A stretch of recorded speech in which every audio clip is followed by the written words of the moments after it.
Hello everyone. So today we will be discussing on another important economic concept which is known as economic system. So there are three types of economic system which we will be covering. The first one is capitalist economy. The second type of economic system is socialist economy or command economy, and the third one is mixed economy. So before we move on to the different types of economic system, first let us see and understand what do we mean by the economic system. So an economic system is a means by which societies or the governments organize and distribute the available resources, services and goods across the geographical region of a country. What does this mean? It means how the goods and services are produced and distributed in a particular country. So when we will be discussing the different types of economic system, we should keep it in mind who is producing and distributing the goods and services within a particular country. This is what we call as an economic system.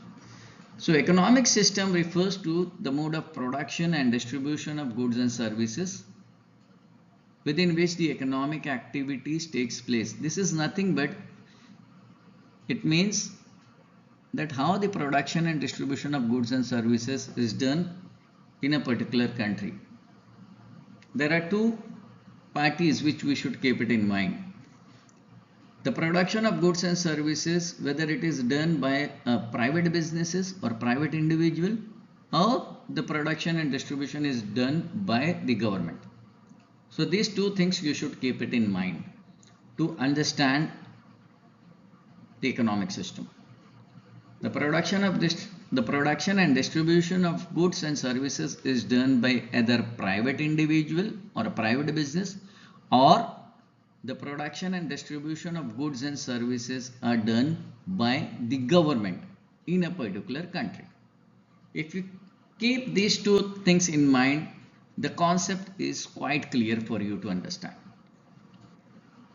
So there are three types of economic system which we are going to cover. The first type is capitalist economy, second command or socialist economy, and third one is a mixed economy. The name itself says mixed economy, means it will be a mix of capitalist and socialist. So let us move on to the first type of economic system. So the first type of economic system is what we call it as a capitalist economy, which is also known as a free economy or market economy. So what we should keep it in mind, what we have to see here, in a capitalist economy, the factors of productions, what we see in a capitalist economy, the factors of productions are privately owned. It is owned by the private individual or a private business. So the first point which you should keep it in mind, that who is producing and distributing the goods and services in the country.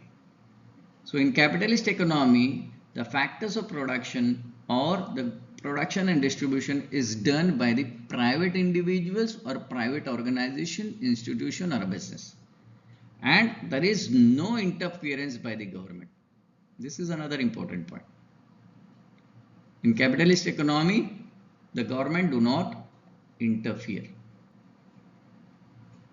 That is why a capitalist economy is called as a free economy. Why it is called as a free economy? What do you mean by free economy? Which means that there is a freedom. In a capitalist economy, there is a freedom of choice for consumers, business and resource suppliers. Now what do we mean by freedom of choice? It means that consumers or the customers may purchase whatever they want, which depends on their income. So if the customers are having money, whatever they want, they can purchase. They have freedom of choice as per their choice. If they want to buy mobile, if they want to buy a car, if they want to buy a laptop, if they want to buy a shoes, they want to buy a food, anything as per their choice, they have freedom, they can buy anything. Similarly, the producers or the businesses, the business person or the company or the business, those who are producing the products, they are also having a freedom to start their own business. And the producers or the company, they try to produce variety of goods. They will be making and producing different types of goods. But these goods which the businesses or the company or the producers are making or manufacturing or producing, these goods should meet the taste and preferences of the customers. It is very important. The goods which a company is producing, it should meet the taste and preferences of the customers, which means the product should be produced as per the requirements, the needs and wants of the customers. We should make what the customer wants. You should not make anything. If you make anything, you cannot sell it to the customers. I will give you a simple example. If I want to do a business, I want to start a mobile company. I will be producing a mobile, manufacturing a mobile. So if I make a mobile with only a button, just a button in the mobile, so where this mobile is having only a keypad, the customers can use this mobile only for making a call. So if I want to make a call to my friends and my family members, I can make call with my mobile, only calling. I cannot use my mobile for camera, for making a video, for using it as an internet, for watching the YouTube, for using it for the social media, WhatsApp, Instagram, Snapchat. No internet, only calling. What do you think? The customers will buy this type of mobile? No, they will not buy. Because today the mobile which the customers needs is, it should be with good design, with good color, with good applications, with good photos. We can take good videos from the mobile. We can watch YouTube. We can watch online classes, online activities we can do. We can use it for our social media. If all these things are there, then customers will buy. So what is important? The producers can produce anything what they want, but they should keep it in mind that these products should satisfy the needs and wants of the customers, because if it is as per the customers' taste and preferences, customers will buy, and when customers will buy, the company will get the profit. So they are doing business for making profit. So to get profit, you should make a product which is as per the customer's taste and preferences. Okay. So we will see what are the features of capitalist economy. This is very important. These are the 4 things you should keep it in mind. Then you can easily understand what is capitalist economy. Features are the important points related to a particular concept. So features of capitalist economy means these are the important points related to capitalist economy. So the first thing which we have already covered, factors of production. So what we should keep it in mind? In capitalist economy, who owns the factors of production? Means the production and distribution is done by individual. So in a capitalist economy, the factors of productions are owned by the individual or a private businesses. The second feature or characteristics of capitalist economy is every individual, every person has a freedom to start a business of his or her own choice. If I have money, I am free to start any business. I can start a business of a mobile. I can start a business of making a laptop. I can start making business of a car. I can start a boutique business. I can start a shoes business. I can start a bag business. Any business which I feel I have a choice of deciding, provided I have money to do the business. Now, this is in capitalist economy. The factors of productions are owned by private individuals, means the production and distribution of goods are done by private individuals. So we should keep it in mind that all economic activities means production and distribution, making and selling the product. What is the main motive? The main motive is of making a profit. Because private people, what do? The private peoples are doing business. And what is the aim and purpose of doing a business? Why do we do business? We do business to make a profit.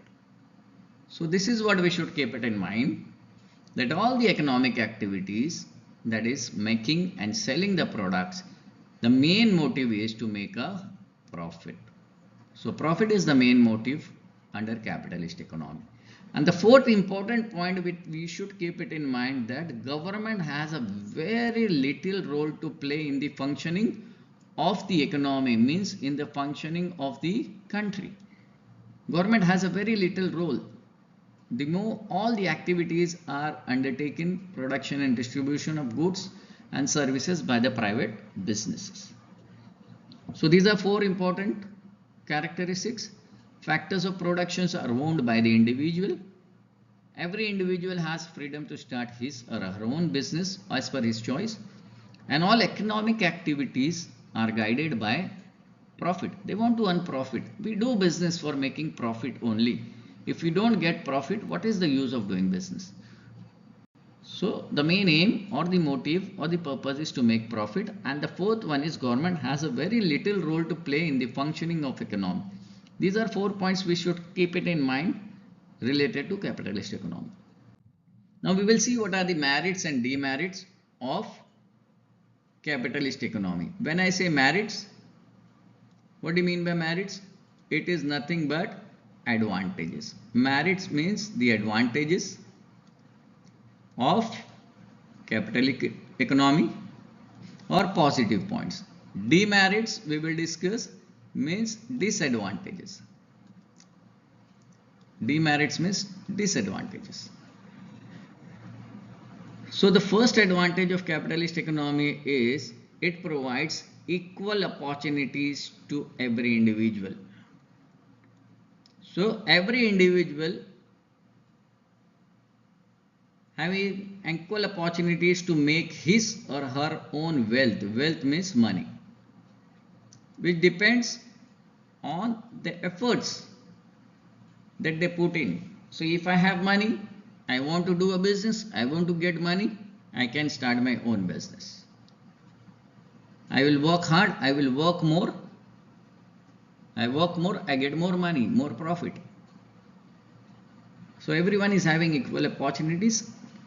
This is called a free economy. So everyone is free to do his or her own business and make profit and money. The second advantage is entrepreneur. Entrepreneur means the businessman, the business person. When we say entrepreneurs, entrepreneur is nothing but the business man or woman, the business person.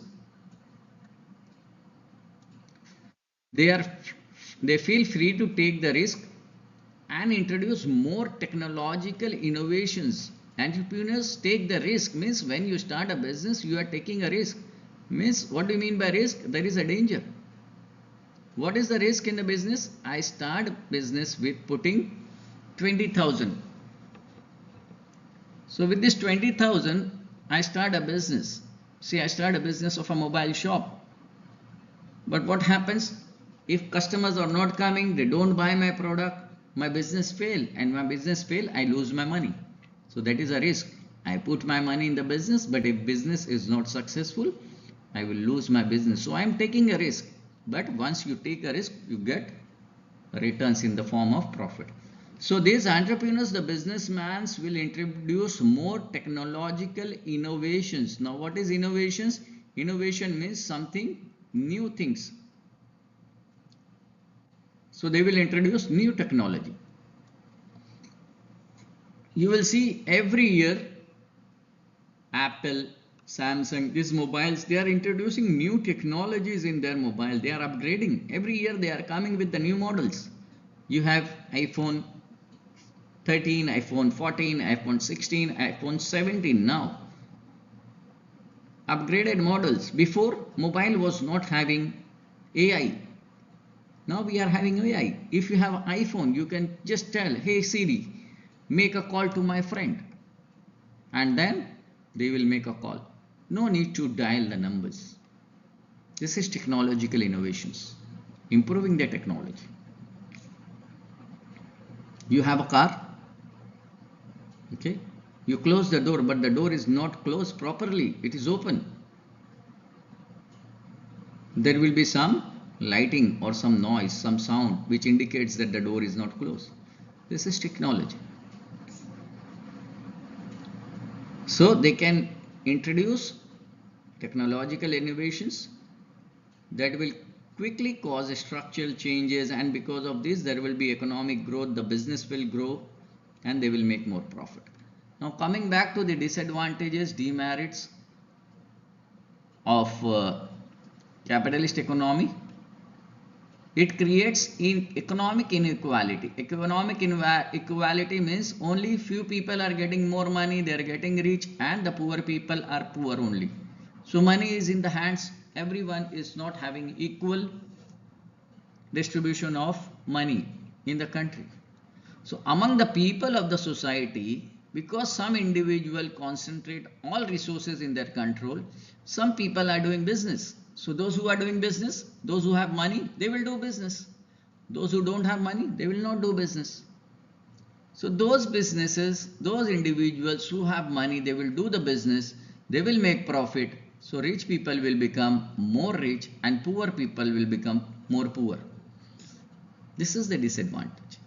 There is not equal distribution of money among the people. And the second disadvantage of capitalist economy is limited government control. Government is having very less control. So there will not be no government welfare. Welfare means helping the people, the citizens of a country. So when government is not doing anything, they are not manufacturing, producing goods and services, they will not be able to help the citizens, and because of this what will happen, there will be a great poverty. What is poverty? Which means there will be a large number of poor people. Poverty means poor people. So government don't have any involvement. So because of this there will not be welfare of the people. So these were the advantages of capitalist economy. Now we will move on to the second type, that is socialist economy.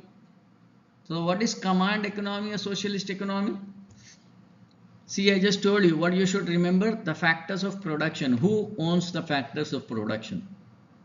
So in socialist economy, the factors of productions are owned by the government. Means the production and distribution of goods are done by the government. Private individuals, private businesses are not allowed to do the business in socialist economy. In socialist economy, government owns and control all the financial institutions, all the industries, means companies, transportation, communications. So everything is owned and controlled by the government in socialist economy. Everything is in the control of the government. And you can see in socialist economy, the central authority, when we say central authority, what do you mean by central authority? It is nothing but the government of a country. Central authority means government. So the government takes all decisions, and the governments are responsible for what and how much to produce, how to produce goods and services, and how to distribute these goods and services to the people in a country. So in socialist economy, all the decisions are taken by the government. private businesses are not allowed to do the business. And all the products are produced with high quality and the price will be reasonable so that everyone in the country can get the product and services which is needed.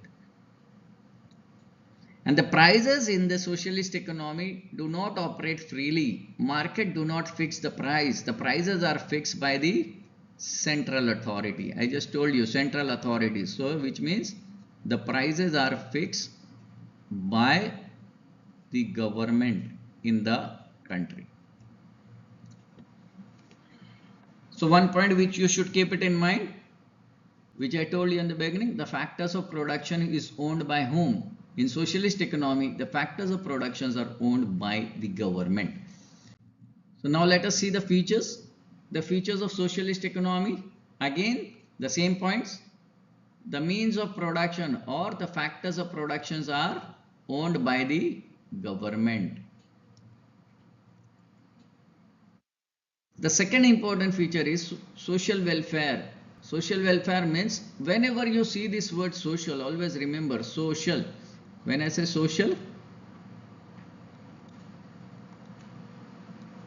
social means it is related to society. And whenever you see the word social or society, always remember it is related to people. So social welfare, social means welfare of the society, welfare of the people. When I say welfare, welfare is nothing but benefit, helping the poor people, helping the people. Welfare means benefit or helping the people. It is for the benefit of the people. Social welfare means what is the aim of producing goods and services in the socialist economy? Because it is owned by the government. So the main motivational force behind all the economic activities in socialist economy is social welfare. Social welfare is nothing but helping or benefiting the peoples in a country. And the third point is the economy means the country aims at providing equal opportunities of employment for all. When we say employment means it is related to job.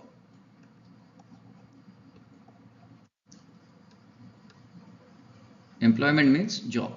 So every individual who is having some knowledge, skill, education, he is or she is free to do the job in the country. So the three features are the means of productions are owned by the government.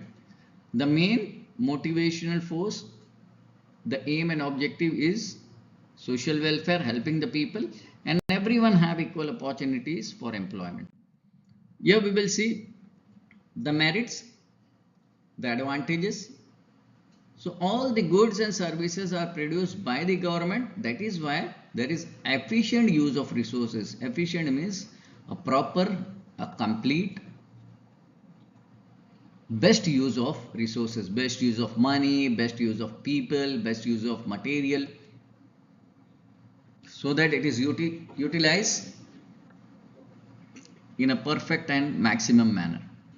And there is economic stability. Everything is stable because it is in the control of the government. So government will see what is needed by the people. They will prepare the products and services for the people and distribute it to the people.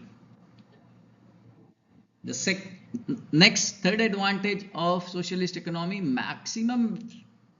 maximization of social welfare means the main aim and the purpose of the government is to provide maximal benefits to the citizens, to the people. They think about the people only. They don't think about profit. If you take example, if there is a government hospital, you go to government hospital, you don't have to pay fees for the doctor. It is very minimal. And when you get medicines, you take medicines from the government hospitals, the medicines are free because this hospital is run by the government for helping the citizens and the people. So you don't pay money for the medicines. You go to a private hospitals like Apollo Hospital, It is a private hospital. You go there, you have to pay heavy consulting fees to the doctors, and when you take medicines from the pharmacy, you have to pay money for taking the medicines.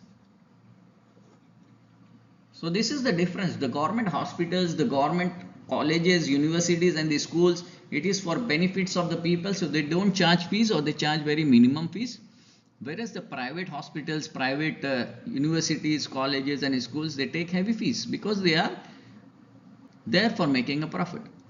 And the fourth point is absence of monopoly. Monopoly means single seller. Then there are demerits of socialist economy. The first demerits of socialist economy is bureaucratic expansion.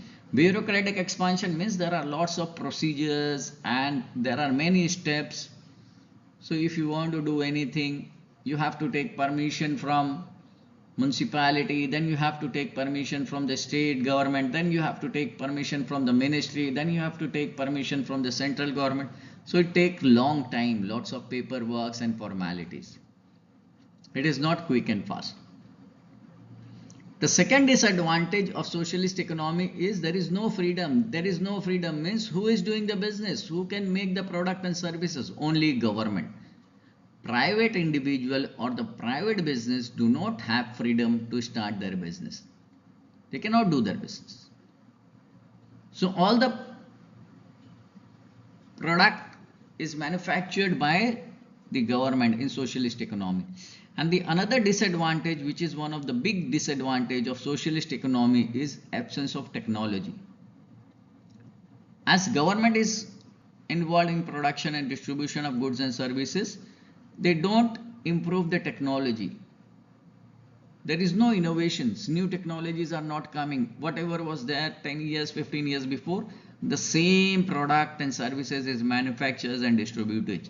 Technological upgradation, technological advancement, technological growth is not there. It is absent in socialist economy. Another disadvantage of socialist economy is there is absence of competition. How many businesses are making product and services in socialist economy? Only government. So government is not having competition. And when there is no competition, the customer face problem.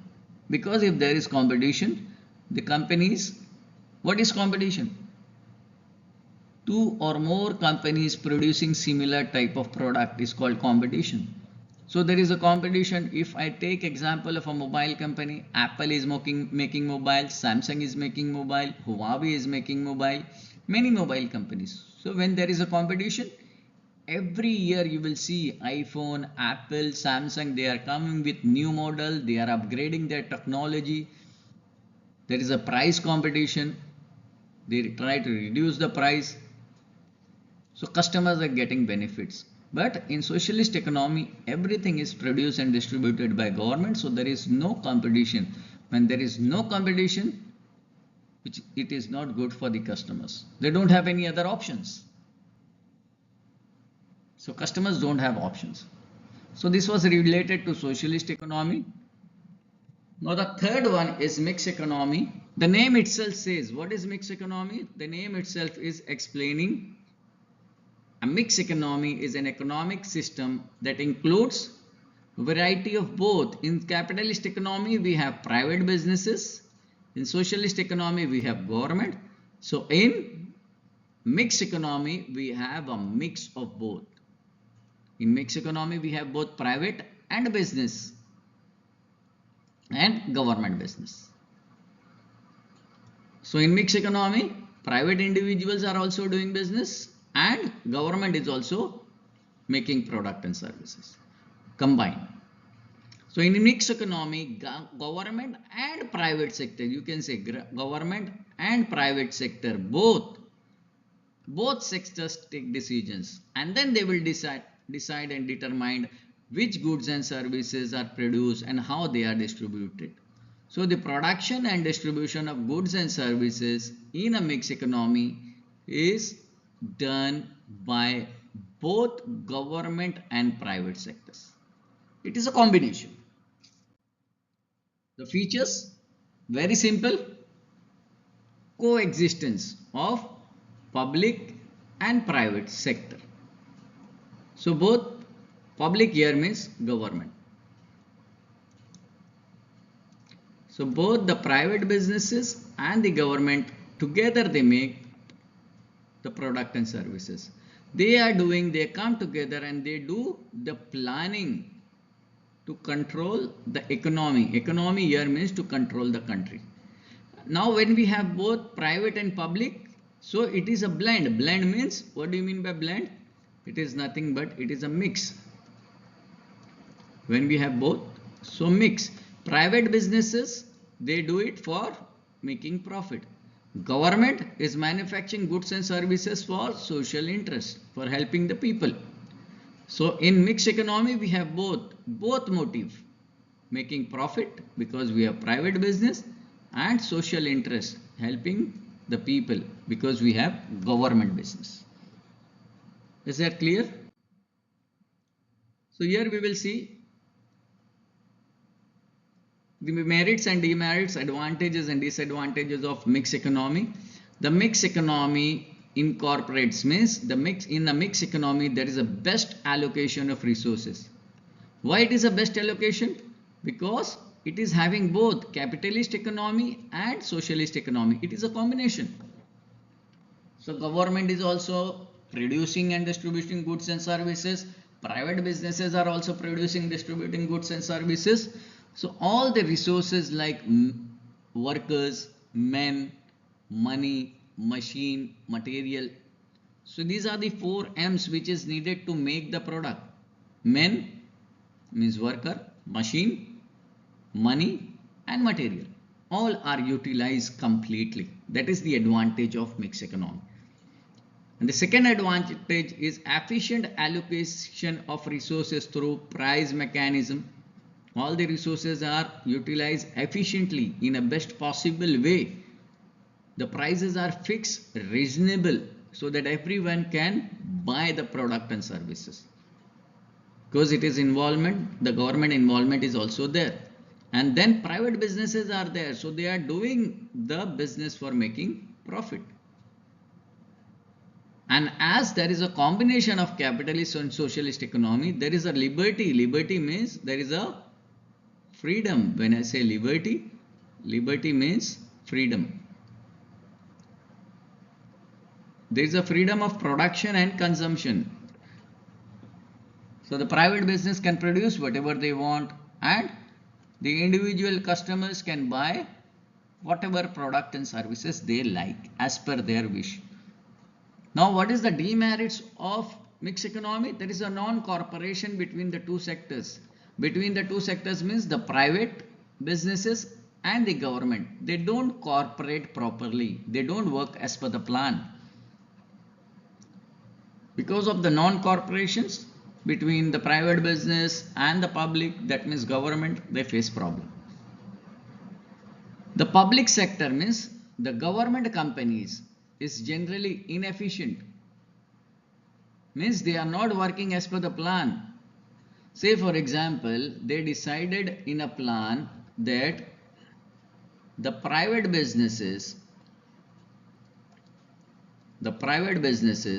they will make 100 products and the public, that means the government businesses, will make 100 products. So total they decided as per the planning that total there will be 200 products for the country. Okay. Say for example 100 schools by private individual in a year, 100 schools by government. So total they will make 200 schools. Private businesses are very efficient. They prepare and they made 100 schools.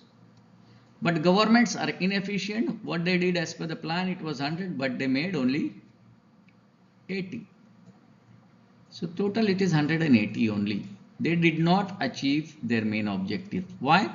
Reason because the government organization was ineffective. So they are inefficient and the burden in a mixed economy falls on, as a consequences the production falls. So what happened? See, The public sector here, they were supposed to make 100 schools, but they did not complete, they don't work properly, inefficient, they have made only 80. So the total production was expected to be 200, but the production fall to 180, means 20 less. What is the reason? Because the government sector was ineffective, they did not complete the work as per the plan. So these were the three types of economic system. Okay, so we will stop here. So just keep it in mind, the three important economic concepts or economic system: capitalist economy, socialist economy, and a mixed economy.